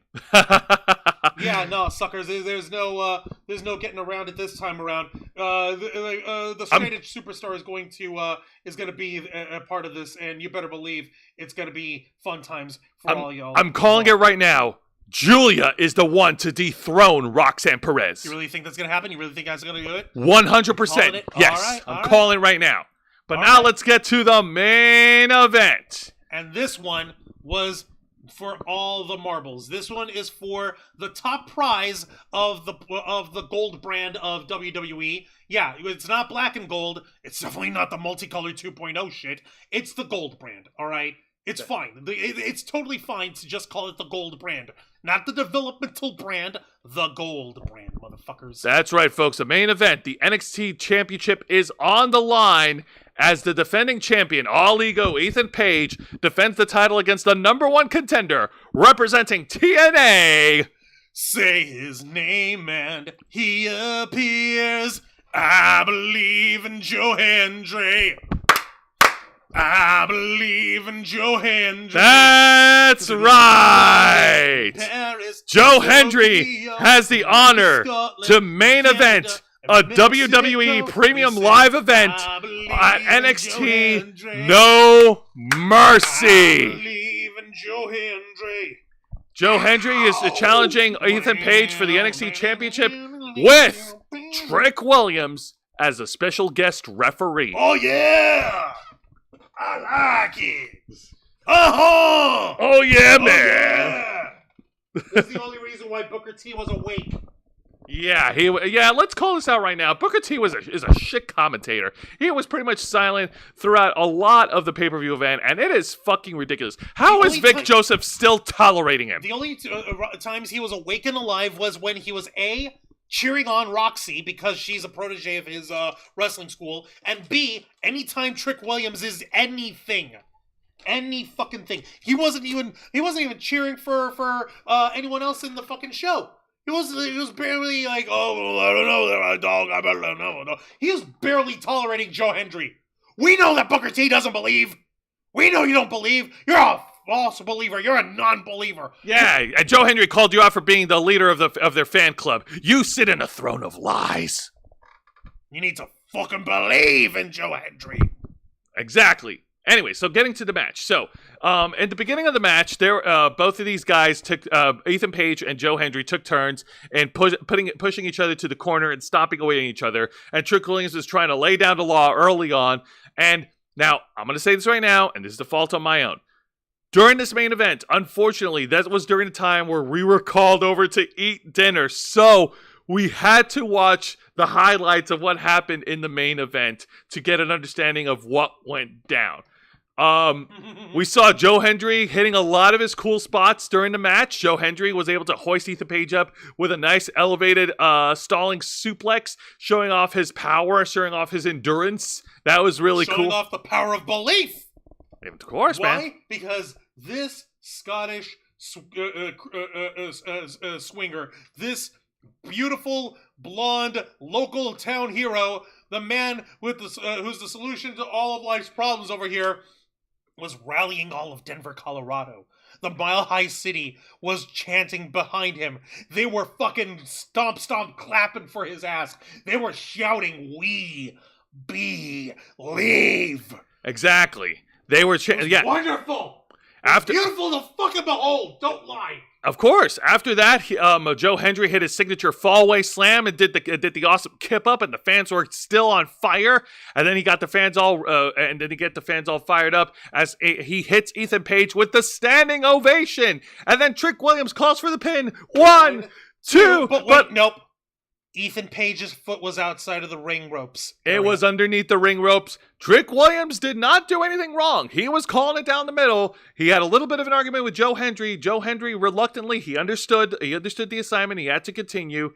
And then during their little debate, Ethan Page pushed Joe Hendry. Joe Hendry accidentally knocked out Trick Williams. The referee is down! We had a ref bump from the special guest referee. God damn it. And then Ethan Page took advantage of this and then hit Joe Hendry with the ego's edge. And then another referee got in here, but Joe Hendry was able to kick out after 2. And then as we get close to the finish, Trick Williams gets back into the ring. He recovered. Not yet. Not yet, Jose. You're forgetting something important. Oh yeah, Ethan Page. Ethan Page grabbed the NXT Championship and he planted Joe Hendry in the middle of the ring with his head square onto the title belt, but the ref couldn't see it. So he covered the belt with Joe Hendry, and just as the ref was going to count to 3 to get to give Ethan Page the win, Trick Willie slid upside down. Rather, he slid back into the ring, belly up, and grabbed the referee's arm to keep him from counting to 3. Exactly, and with Tell both, him like, no, I'm the ref, I'm calling it, and no, this isn't legal yet, no. And unfortunately, that proved to be Joe Hendry's downfall, because with the referees distracted, the former Karate Man and now NXT champion took Joe Hendry to Dick Kick City. Fucking hell! And then finally, hit. Like, I believe the second ref, did he bump out also, or no? The second ref bumped out. Ethan Page then hit his finishing move, and then reluctantly, Trick Williams counted to 3. And Ethan Page retained. Your winner, and still the NXT champion, all ego, Ethan Page. Fuck, man! Fuck. And you know, and that's the fucking thing about it. They did this very well in terms of, they did this very well in terms of telling the story. Trick Willie, he was going to call it, he was calling it 100% down the middle. He was calling it fair and square, even Stevens, and nobody and their mother could fault him for missing the dick kick. All right? It's easy enough to miss, especially when you're worrying about the substitute ref who was coming in to replace you getting bumped out of the ring, and you're checking to see if he's okay. That was the fucking problem. That was the fucking end. And it was such bullcrap because we were all believing in Joe Hendry. We were all believing in Joe Hendry, man. This was awesome. We still believe in Joe Hendry because he's not done here. As far as we're concerned, he's welcome at NXT anytime, anywhere, any place. All we have to do is say his name and he appears. Exactly. We believe in Joe Hendry. All right. Now that wraps things up, let's go ahead and talk about this year's annual pay-per-view event of TNA's Emergence. All right. So this one was one that I was surprised to be as excited for as I was, namely for the main event itself, the Iron Man match for the TNA World Championship. But we'll get to that when we get to that. And Jose, why don't you fill folks in on the deets so we can get this party started? All right, so same rules applies for here, just like No Mercy. Let's start off with the opening contest, and the opening match is the Ultimate X Match. The Ultimate X Match makes its return at TNA Emergence as the defending champion, the TNA X Division champion Speedball Mike Bailey defends against Zachary Wentz, Hammerstone, Jason Hotch, Riley Osborne from NXT, and Laredo Kid. All right, so if I'm not mistaken, Ultimate X matches are very simple. There's no fucking rules. There's no boundaries. Just like the X Division itself, it's about no limits. Tell people how you can actually get the win. Don't you also have access to 2 big fucking ring ropes up top? X crossing over the top of the ring? That's right. There's two metal structures on every corner outside of the ring set up, and connected are like 2 cables above the ring. Ring cables. Ring cables with the X Division title hanging in the middle, and the only way to win is to climb all the way up and grab that belt. First one to grab it is the winner. Exactly. This ain't no ladder match. This ain't a TLC match. This is the Ultimate X match. You're going to have to improvise with everything you've got. And these guys fucking delivered. Yeah, no, there was a lot of amazing high-flying action between these guys.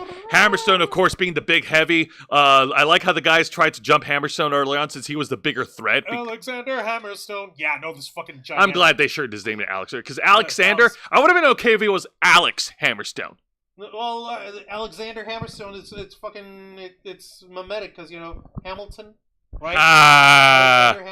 Don't put that image in my head. I already did. Come on, man. Lin-Manuel Miranda as Hammerstone. There, enjoy that. Skinny little Puerto Rican dude rapping while beefing up in the middle of the Ultimate X match. Go ahead. Now, Enjoy unfortunately, that image in your head. yeah, oh, right, you jackass. But anyways, now, unfortunately, there wasn't a lot of footage that I could find from TNA's Emergence. I was able to find some highlight videos at the very last minute because what the fuck, guys? What the fuck, YouTube? But yeah, no, there was incredible high-flying action from all 6 competitors, and me talking about it doesn't do any justice. You have to go out of your way to watch it yourself. But in the end of it all, Zachary Wentz was able to climb up the metal scaffolds, cross through the cables to grab the X Division Championship.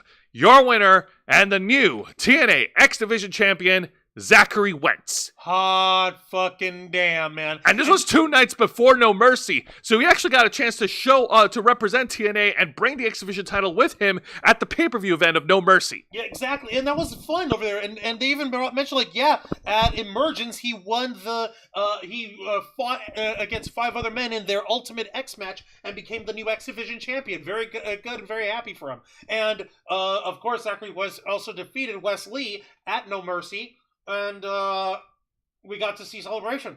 Bitches. Of course. Celebration indeed. Yay. Now let's get to the exciting match, and this one is a 6 knockout tag team match, playa. Holla, holla, holla, holla, holla, holla. That's a lot of hollas. Holla. As the teams of the TNA Knockouts World Champion Jordan Grace, along with Danny Luna and Jody Threat of Spitfire, go up against Ash by Elegance, who's teaming up with the TNA Knockouts World Tag Team Champions Alicia Edwards and Masha Slamovich. Oh, this was such a dirty-ass match, and getting to see the Juggernaut put herself in the lion's den with this fucking egotistical, psychotic, blonde, bimbo-ass motherfucker, Ash by Elegance, up in this shit, with 2 of the hardest women in the Knockouts division, Spitfire, on her side. What can go wrong? Absolutely. Well, let's get to it. So, yeah, no, both teams started brawling with each other. We got a huge gang brawl in the middle of the ring before as the bell rang, and then they all got to their corners. Spitfire and Jordan Grace are a ball of fire. They get the early advantage during this match, and then during the match, there is apparently a spot that happened, and Alicia Edwards was escorted out of the match early on by the officials. Like, she wasn't feeling well. Something must have happened, and I'm looking to follow up on that. But that was a big disadvantage for the heels because now it's turned into a 3-on-2 handicap match. Fuck indeed. Ash by Elegance, of course, continues the punishment onto Jody Threat. Jody Threat, of course, is being separated, kept away from Danny Luna and Jordan Grace. Ash by Elegance continues her onslaught. Even at one point, Ash by Elegance was going to put away Jody Threat with the rarefied air, which is her swanton bomb, but Jody Threat was able to stop her in her tracks, and then Jody Threat hits a brilliant F5 in the middle of the ring, a tribute to Brock Lesnar, like unintentional tribute. Unintentional over here, yeah. It's all right. I fucking guess. And then, real quick, I was wanting to take a look at the chat while we continued. A lot of stuff from Mr. Quake. I saw Vicente Guerrero was saying next Booker T sounds like number 5. No, he doesn't. He just sounds like he's taking a number 2. On everything that he's saying. Next up, Ridge Holland versus the Juancho in a power slap fight. Fuck that. I don't want to get my head knocked out. This guy will fucking break my knees trying to slap me. Same as Sasha. She killed Paige too. Yeah, fucking Sasha. What the hell? Seth loves Frank Sinatra. That's cool. Obafemi is a shot put. Yes, he is. Let's see. Black Eyed Julia. Julia needs a faction. I don't think so. Not yet, at least. Trick Williams will be a 2-time champion. I hope so. Let's see. Trick screwed Joe. No, he didn't. No. Trick did everything in his power to do everything right. He didn't screw anybody. All right. Let's see. Vic Joseph is greater than Michael Cole. Debatable. I missed Oro Mensa. That's okay. It's like you didn't miss much except for Oro Mensa being. Whoa, Joe Hendry being Joe Hendry better than Cody Rhodes? I will argue against that. Let's not say things we can't say. Vic Joseph better than Michael Cole? Debatable. Yeah, that's debatable. And sounds like Knockouts pay-per-view. Yes, it was an excellent Knockouts match over here. Let's keep going. Yeah, no. Jordan Grace and Danny Luna step into the ring, and they help out their team level Ash by Elegance and Masha Slamovich. Lots more back and forth action between the two teams, and in the end, it was the good guy knockouts that won. Your winners, Jordan Grace, Danny Luna, and Jody Threat. All right, so Spitfire and the Juggernaut win against Ashby Elegance and Masha Slamovich. You said Alicia Edwards got carded out. She got carded out early. There was a spot that happened during this match. I don't know specifically what happened, but she got her bell rung, and the officials had to escort her out of there. Okay, if this is legit, I'm really sorry, and I hope that she's okay. If it ain't, that's a dirty fucking move. Candy break. Huh? I said candy break. Oh, candy break. Keep talking. Yeah, if it isn't, then how dare she fucking take advantage of it because she's because Alicia Edwards is like the little prissy pants between her and Slamovich, taking advantage of Slamovich's power, only to lose the match. So if it's part of the story, then fuck you. If it's not, I hope she's okay. Mm-hmm. Mm-hmm. Okay. All right. Now let's get to the lackluster match of TNA Emergence. And this is a tag team match, player. Holla holla. As the teams of the ABC defend their TNA Knockouts World Tag Titles against the new and improved First Class. Okay. So we've got Ace Austin, Chris Bay, ABC. We got Biz Gliz up in the his. Yeah. Too sweet. Defending against AJ Francis, and filling in for Rich Swann is Casey Navarro. Just as I mentioned last week, Rich Swann has been suspended from TNA, and he's going through some type of training or something. Wellness policy thing. Wellness policy thing, because he got another violation due to alcohol and abuse. So this does not look good for Rich Swann. So at the very last minute, Casey Navarro filled in, and I'm sorry, I still don't like First Class. I don't like AJ Francis. It's because AJ Francis is a freaking charisma vacuum. We used to make fun of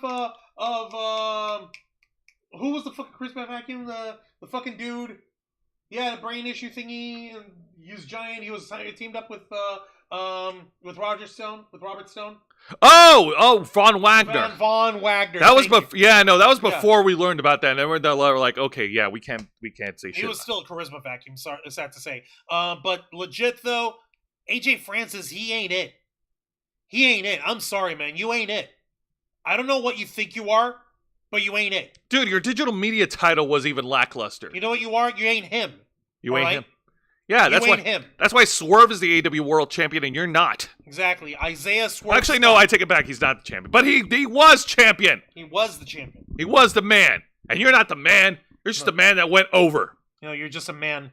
You're just a man that went over the top rope. Yeah. Yeah, I'm not going to let that go. All right, so you know what? I'm not going to waste too much time on it because I really didn't like this match.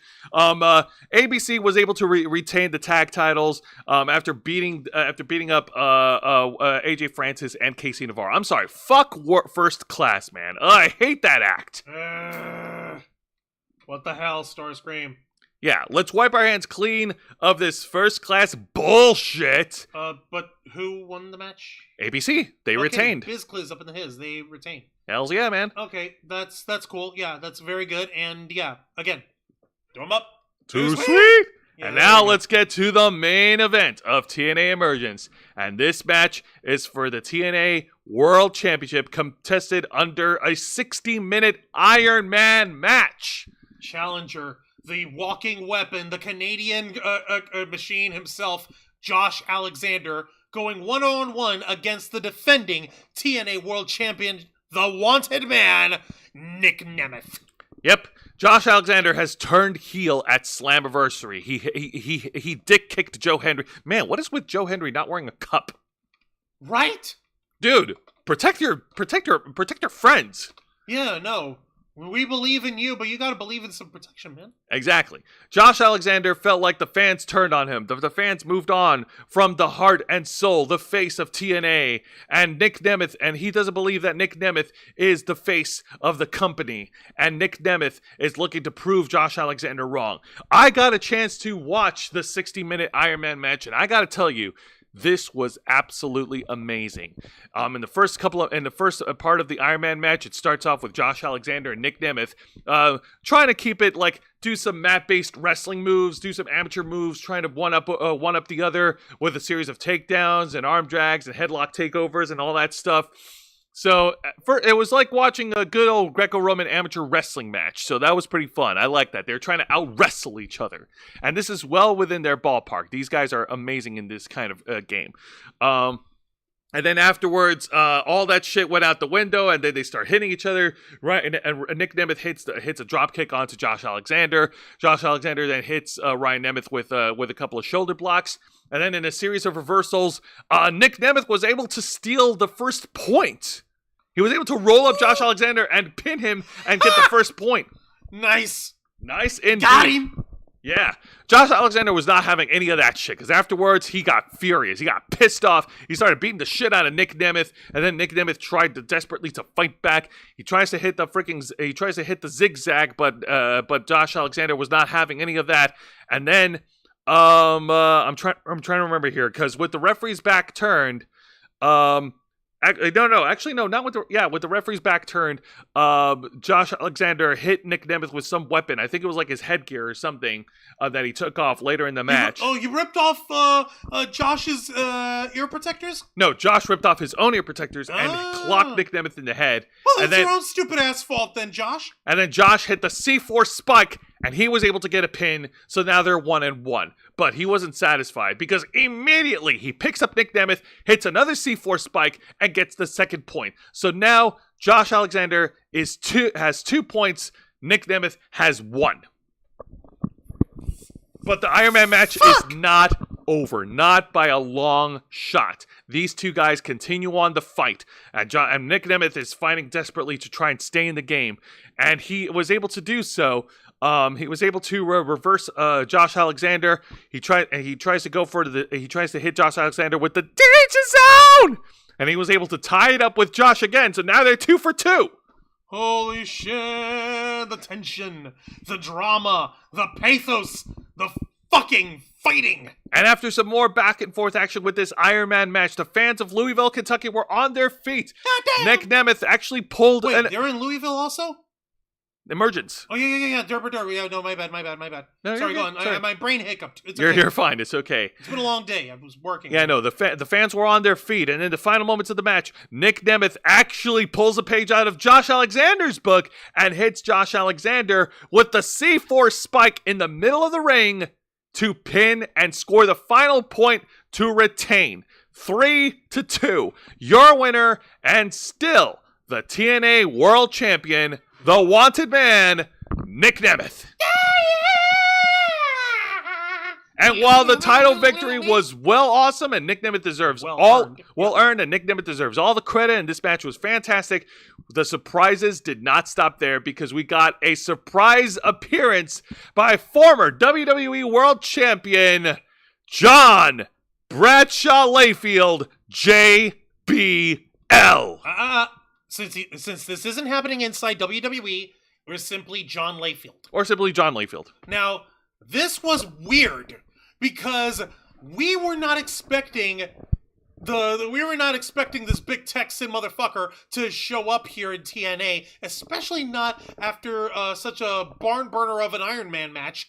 But he apparently just showed up. He looked Nick Nemeth square in the eye, and he whispered something into his ear, and then walked off. What the hell was that all about? We don't know. What is up with Bradshaw? Let's see. We need Kurt and Eddie Iron Man match. Yeah, well, that would have been beautiful. That would have been awesome. But, let's see. AJ Styles is the heart and soul and face and backbone of TNA. He was. Yeah. Von Wagner is big, but meh, he was.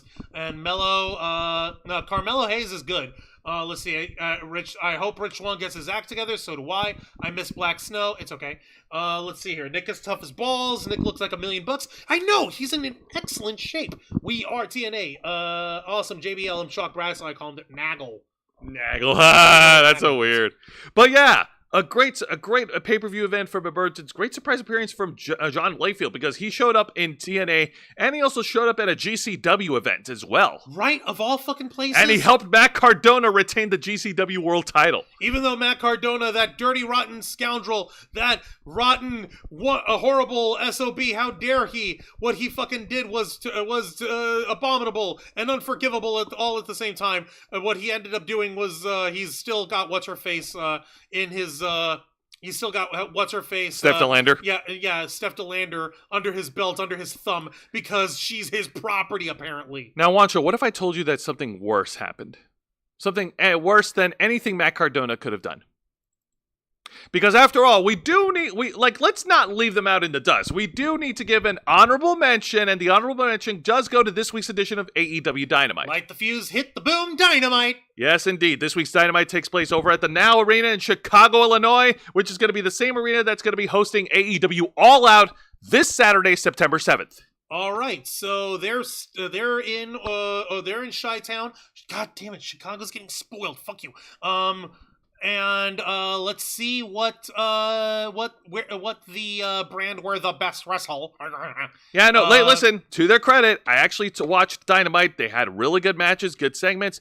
Their main event segment was the official contract signing for the steel cage match between Hangman Adam Page and Swerve Strickland. But before we get to that, something that Juan shared with me earlier on Wednesday during the day, and it was and at first I thought it was very wholesome because I thought it was actually real life. Swerve Strickland actually purchased his old childhood home, and that's over in Tacoma, Washington, right? Uh-huh. And that's really sweet and that's nice. Like, yay, that's nice. Good for you. I guess, I don't fucking know. Well, it's good for you and we're happy for you.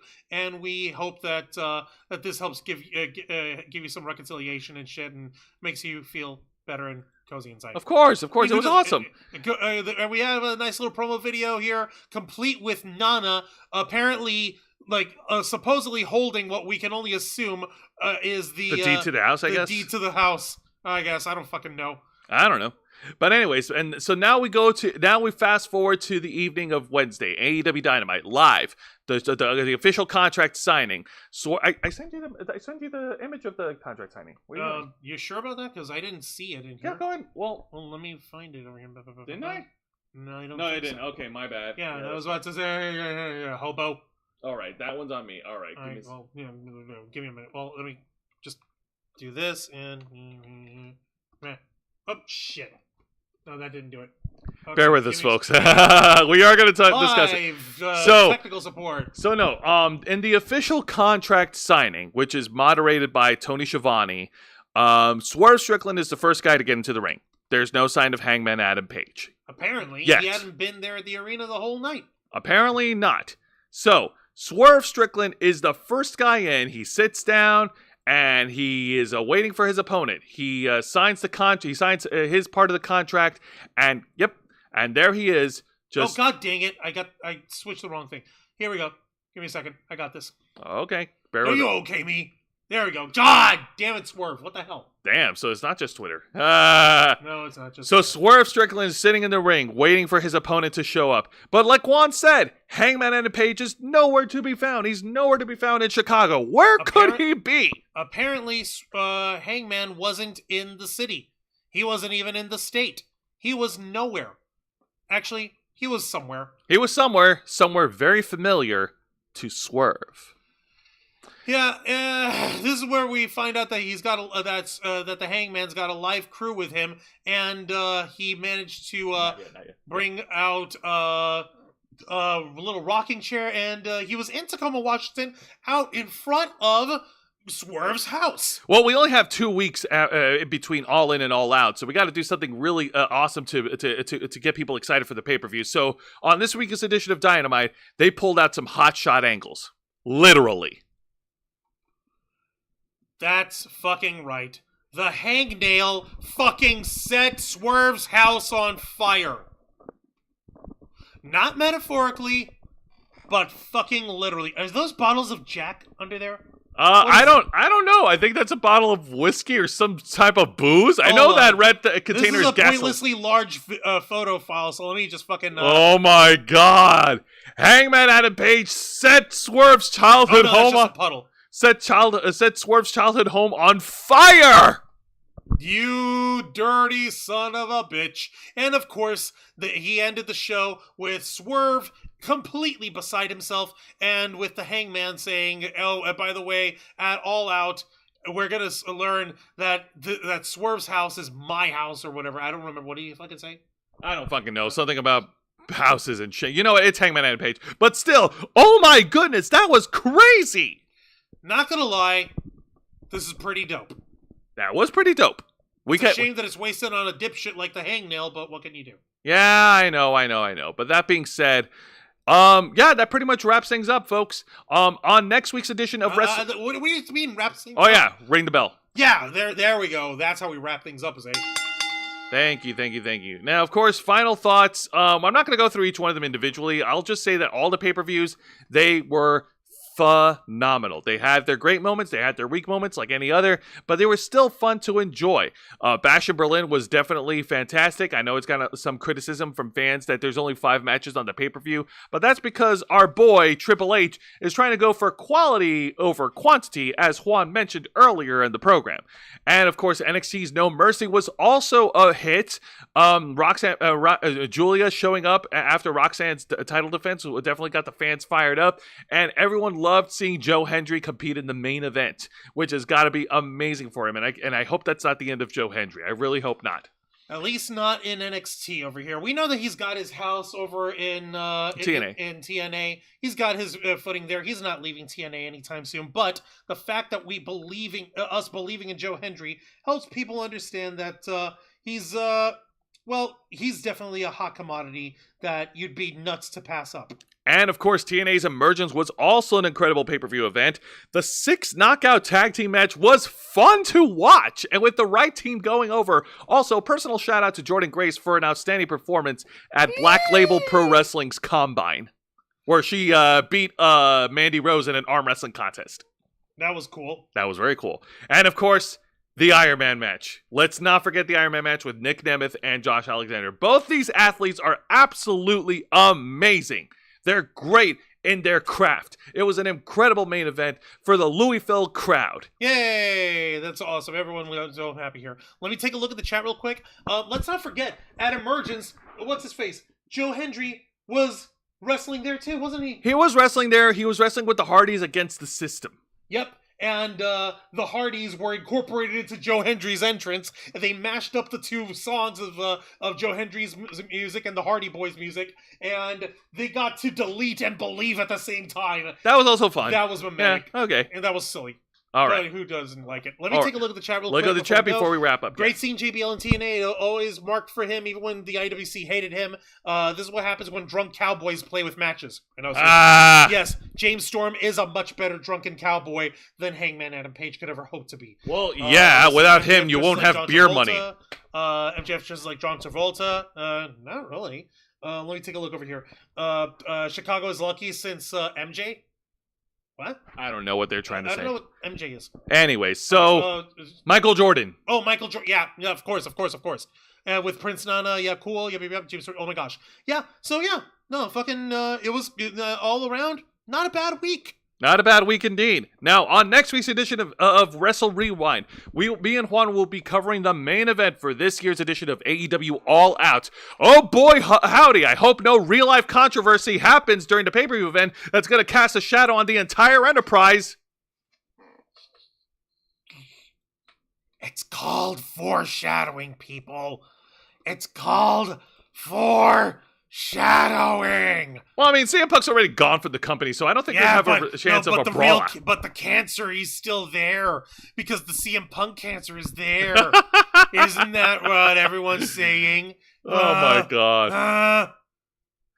Happy brawl out, folks. Happy brawl out day, guys. Before we leave, we do have another bit of news. If you missed it last night, we'll be playing this all throughout until next Saturday. Well, let's play it at the end of the show. Well, let's play it. We're playing it now because when we play it out at the end of the show, we've got some extra news we have to add on top of that. All right, fine. Go ahead. All right, so yeah, folks, we've got a special public service announcement for your edutainment. The following is a public service announcement from the Ravens flock. I'm Jose Casabona. I am Angel Mendes. And I'm Juan Arouse. And we are the Ravens flock. Folks, this is absolutely an exciting time right now because we are planning something really big for September, and this is a first time for us. We here at the Ravens Flock have partnered up with a charity called Stack Up to bring you a special all-night charity stream where we're going to be playing Dead Space and raising money to help veterans in need. That is correct. Normally, we here enjoy the good times and the fun times, but we are not afraid to tackle difficult and serious subjects. Mental health and the well-being of our veterans and worldwide veterans is very important. So we're going to sit down and face the horrors of Dead Space to help the people that are facing the horrors in their own minds, and we would like you to be there with us. Yep. Our stream will be on Saturday, September 14th at 8 p.m. Eastern, right here on this channel. And we hope that you'll join us because every cent counts. Every dollar counts to help not only support mental health, but also to help support the veterans who have fought for us, not just in the States, but also abroad. We hope to see you there, folks. Remember, go to stackup.org to learn more about our brand new partners over here. And we'll also be providing you with the donation link. So if you want to chip in early, you are free to do so. Every cent counts, every well-wish counts, and we sincerely hope that you will join us because all of it goes towards a genuinely good and worthwhile cause. We hope to see you guys on September. Until then, have a good night.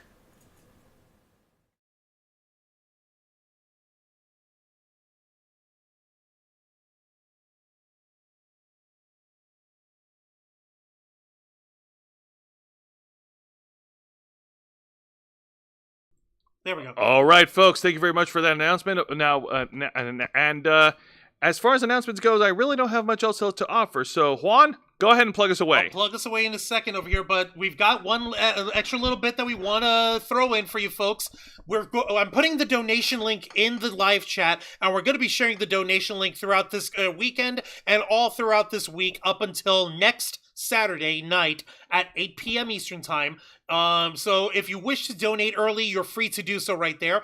And we also want to let you guys know that thanks to our partners at Glitch Energy, whoever donates the most by the end of our stream will be granted a special pair of $50 gift cards from Glitch Energy. So you get a $100 worth of credit to buy anything from Glitch Energy, courtesy of Glitch Energy, if you end up being the highest donor at the end of our live stream. So so if you've got it within you, or if you've got the means to do so, we happily invite you to donate. And of course, Glitch is throwing in a little extra something for your trouble. All right, that sounds exciting. That sounds great. I'm hoping no good reason not to. You know what I mean? And I hope that we have a lot of people that'll tune in to our charity to our charity stream next weekend. It's going to be fantastic. For now, Juan, plug us away. Don't mind if I do. Why the hell? Okay, I see what's happening. The music wasn't ready yet over here. Now I'm fixing it. There we go. Let's try that again, shall we? Ladies and gentlemen, boys and girls, and everybody in between, thank you very much for watching this week's live stream edition of Wrestle Rewind, hosted by Jose Castro.